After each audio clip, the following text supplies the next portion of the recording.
शिव शिवानुमः। आप सभी शिव भक्तों का बहुत बहुत स्वागत, बहुत बहुत अभिनंदन। भगवान शिव आप पर सदैव अपनी कृपा बनाए रखे, यही मेरी भगवान शिव देवी शिवा से प्रार्थना है। आइए शुरू करते हैं शिव पुराण की वायवीय संहिता की इस कथा को और जानने का प्रयास करते हैं कि इस कथा के माध्यम से ऋषि मुनि हमें क्या संदेश देना चाहते हैं। आज का टॉपिक है नैमिषारण्य में दीर्घ सत्र के अंत में मुनियों के पास वायु देवता का आगमन, उनका सत्कार तथा ऋषियों के पूछने पर वायु के द्वारा पशु पाश एवं पशुपति का तात्विक विवेचन। सूत जी कहते हैं कि मुनीश्वरों, उस समय उत्तम व्रत का पालन करने वाले उन महाभाग महर्षियों ने उस देश में महादेव जी की आराधना करते हुए एक महान यश का आयोजन किया, यज्ञ का आयोजन किया। वह यज्ञ जब आरंभ हुआ तब महर्षियों को सर्वथा आश्चर्यजनक जान पड़ा। तदंतर समय बीतने पर जब प्रचुर तक्षणाओं से युक्त वह यज्ञ समाप्त हुआ तब ब्रह्मा जी की आज्ञा से वायुदेव स्वयं यहाँ पधारे।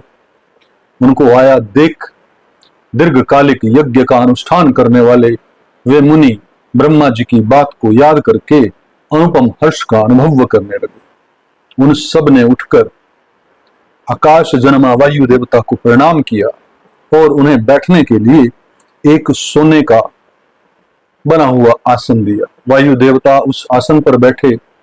मुनियों ने उनकी विधिवत पूजा की। तदंतर उन सब का अभिनंदन करके वे कुशल मंगल पूछने लगे।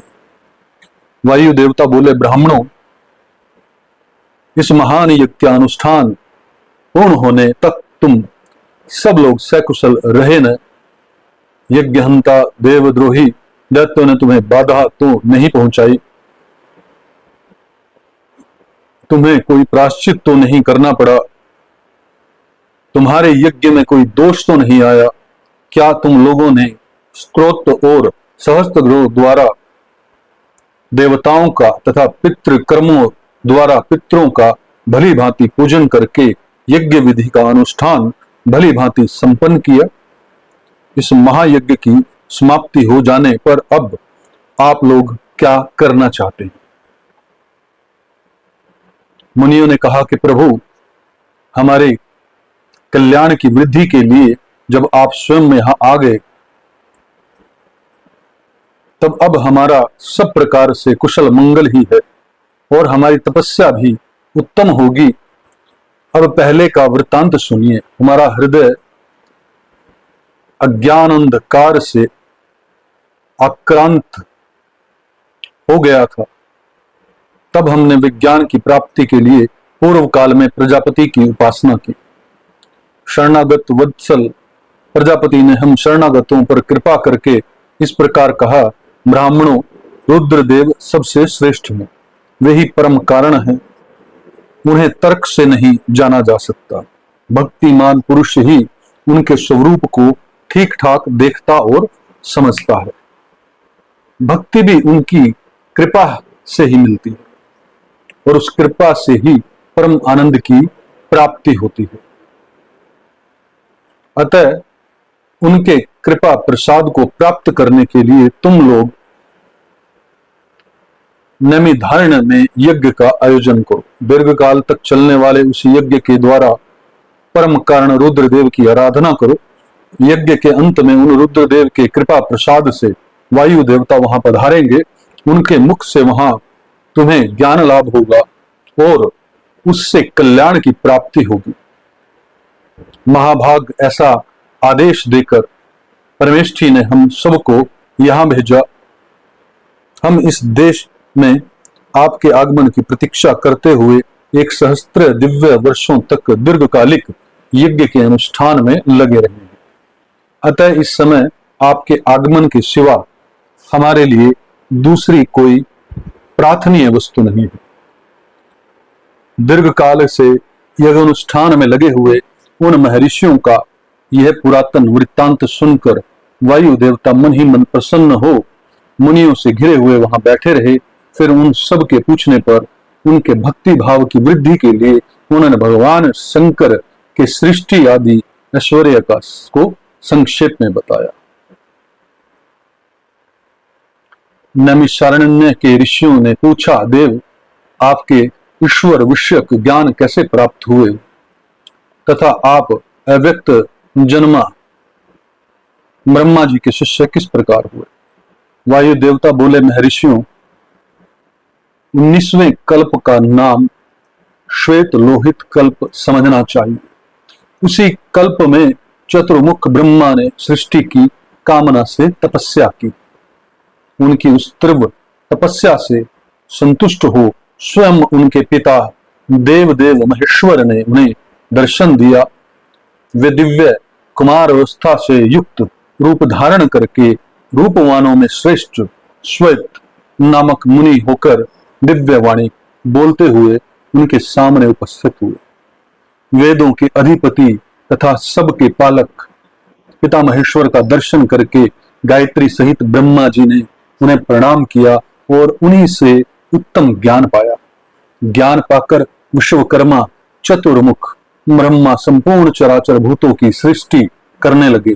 साक्षात परमेश्वर शिव से सुनकर ब्रह्मा जी ने अमृत स्वरूप ज्ञान प्राप्त किया था, इसलिए मैंने तपस्या के बल से उन्हीं के मुख से उस ज्ञान को उपलब्ध किया। मुनि ने पूछा, आपने वह कौन सा ज्ञान प्राप्त किया जो सत्य से भी परम सत्य एवं शुभ है तथा जिसमें उत्तम निष्ठा रखकर पुरुष परमानंद को प्राप्त करता है? वायु देवता बोले, महर्षियों, मैंने पूर्व काल में पशुपाश और पशुपति का जो ज्ञान प्राप्त किया था, सुख चाहने वाले पुरुष को उसी में ऊंची निष्ठा रखनी चाहिए। अज्ञान से उत्पन्न होने वाले दुख ज्ञान से दूर होता है। वस्तु के विवेक का नाम ज्ञान है। वस्तु के 3 भेद माने गए, जड़, प्रकृति, चेतन, जीव और उन दोनों का नियंता परमेश्वर।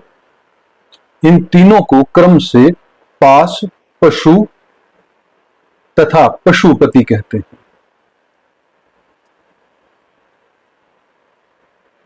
तत्व यज्ञ पुरुष प्राय इन्हीं 3 तत्वों को क्षर, अक्षर तथा उन दोनों से अतीत कहते हैं।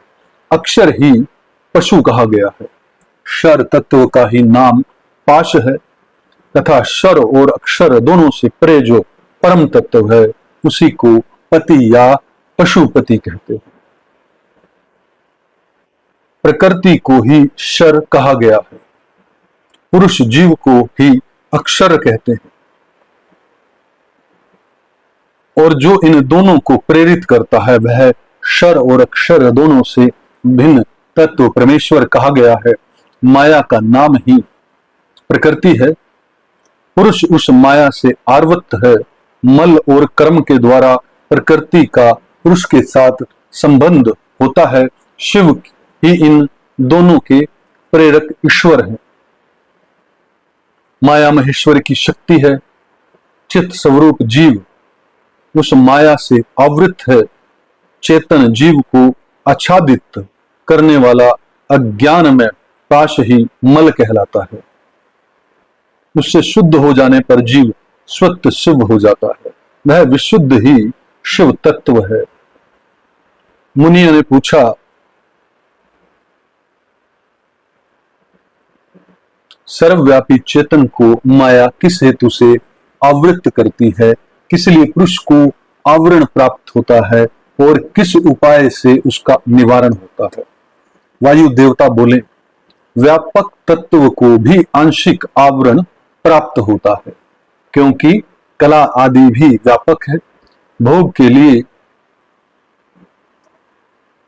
किया गया कर्म ही उस आवरण में कारण है। मल का नाश होने से वह आवरण दूर हो जाता है। कला, विद्या, राग, काल और नियति, इन्हीं को कला आदि कहते हैं। कर्म फल का जो उपभोग करता है उसी का नाम पुरुष जीव है। कर्म दो प्रकार के हैं, पुण्य कर्म और पाप कर्म। पुण्य कर्म का फल सुख, पाप कर्म का फल दुख। कर्म अनादि है और फल का उपभोग कर लेने पर उसका अंत हो जाता है। यद्यपि जड़ कर्म का चेतन आत्मा से कुछ संबंध नहीं है, तदपि अज्ञानवश जीव ने उसे अपने आप में मान रखा है। भोग कर्म का विनाश करने वाला है। प्रकृति को भोग्य कहते हैं और भोग का साधन है शरीर। ब्रह्मा इंद्रियों और अंतकरण उसके द्वार हैं। अतिशय भक्ति भाव से उपलब्ध हुए महेश्वर के कृपा प्रसाद से मल का नाश होता है और मल का नाश हो जाने पर पुरुष निर्मल शिव के समान हो जाता है। विद्या पुरुष की ज्ञान शक्ति को और कला उसकी क्रिया शक्ति को अभिव्यक्त करने वाली है। राग भोग्य वस्तु के लिए क्रिया में प्रवृत्त करने वाला काल उसमें अवच्छेदक होता है और नियति उसे नियंत्रण में रखने वाली है। अव्यक्त रूप के जो कारण है वह त्रिगुणमय है। उसी से जड़ जगत की उत्पत्ति होती है, उसी से उसका लय होता है। तत्व चिंतक पुरुष उस अव्यक्त को ही प्रधान और प्रकृति कहते हैं। सत्व रज और तम ये तीनों गुण प्रकृति से प्रकट होते हैं। तिल में तेल की भांति वे प्रकृति में सूक्ष्म रूप से विद्यमान रहते हैं। सुख और उसके हेतु को संक्षेप से सात्विक कहा गया है। दुख और उसके हेतु राजस कार्य तथा जड़ता और मोह वे तमोगुण के कार्य हैं। सात्विकी की वृत्ति उधर्व को ले जाने वाली है, तामसी की वृत्ति अधोगति में डालने वाली है और राजसी वृत्ति मध्यम स्थिति में रखने वाली है। 5 तन्मात्राए, 5 भूत, 5 ज्ञानेन्द्रिय, 5 कर्मेंद्रिय तथा प्रधान चित्त, महत्व, बुद्धि, अहंकार और मन ये 4 अंतकरण हैं। सब मिलकर 24 तत्व होते हैं। इस प्रकार संक्षेप से ही विकार सहित अव्यक्त प्रकृति का वर्णन किया गया। कारण अवस्था में रहने पर ही इसे अव्यक्त कहते हैं और शरीर आदि के रूप में जब वह कार्य अवस्था को प्राप्त होता है तब उसकी व्यक्त संज्ञा होती है। ठीक उसी तरह जैसे कारण अवस्था में स्थित होने पर जिसे हम मिट्टी कहते हैं, वही कार्य अवस्था में घट आदि नाम धारण कर लेती है। जैसे घट आदि कार्य वृत्ति का आदि कारण से अधिक भिन्न है, उसी प्रकार शरीर आदि व्यक्त पदार्थ अव्यक्त से अधिक भिन्न नहीं है। इसलिए एकमात्र अव्यक्त ही कारण है। कारण उनका आधारभूत शरीर तथा भोग्य वस्तु है, दूसरा कोई नहीं है। मुनियों ने पूछा, प्रभु बुद्धि, इंद्रिय और शरीर से व्यतिरिक्त किसी आत्मा नामक वस्तु की वास्तविक स्थिति कहां है?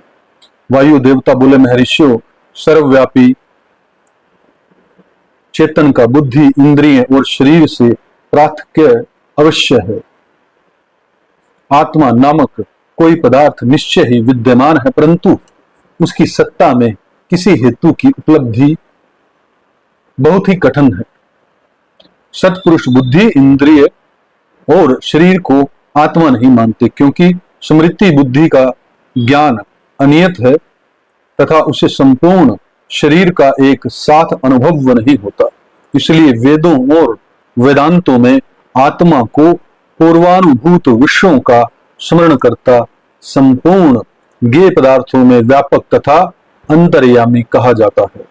यह न स्त्री है, न पुरुष है और न नपुंसक है। यह न ऊपर है, न अगल बगल में है, न नीचे है और न किसी स्थान विशेष में है।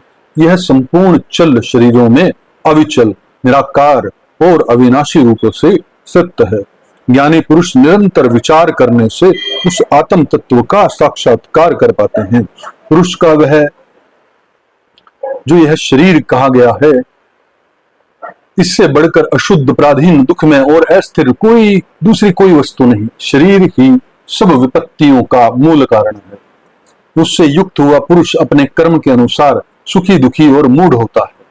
जैसे पानी से सींचा हुआ खेत अंकुर उत्पन्न करता है, उसी प्रकार अज्ञान से आप्लावित हुआ कर्म नूतन शरीर को जन्म देता है। ये शरीर अत्यंत दुखों के आलय माने जाते हैं, इनकी मृत्यु अनिवार्य होती है। भूतकाल में कितने ही शरीर नष्ट हो गए और भविष्य काल में सहस्त्रों शरीर आने वाले हैं। वे सब आकर जब जीर्ण शीर्ण हो जाते हैं तथा पुरुष उन्हें छोड़ देता है, कोई भी जीवात्मा किसी भी शरीर में अनंत काल तक रहने का अवसर नहीं पाता। यहाँ स्त्रियों पुत्रों तथा बंधु बांधवों से जो मिलन होता है वह पाथिक को मार्ग में मिले हुए दूसरे पाथिकों के समागम ही समान है। जैसे महासागर में एक काष्ठ कहीं से दूसरा काष्ठ कहीं से बहता आता है, वे दोनों काष्ठ कहीं थोड़ी देर के लिए मिल जाते हैं और मिलकर फिर बिछुड़ जाते हैं।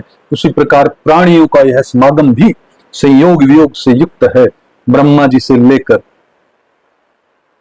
स्थावर प्राणियों तक सभी जीव पशु कहे जाते हैं। उन सभी पशुओं के लिए यह दृष्टांत या दर्शन शास्त्र कहा गया है। यह जीव पाशों में बंधता और सुख दुख भोगता, इसलिए पशु कहलाता है। यह ईश्वर की लीला का साधनभूत है, ऐसा ज्ञानी महात्मा कहते हैं।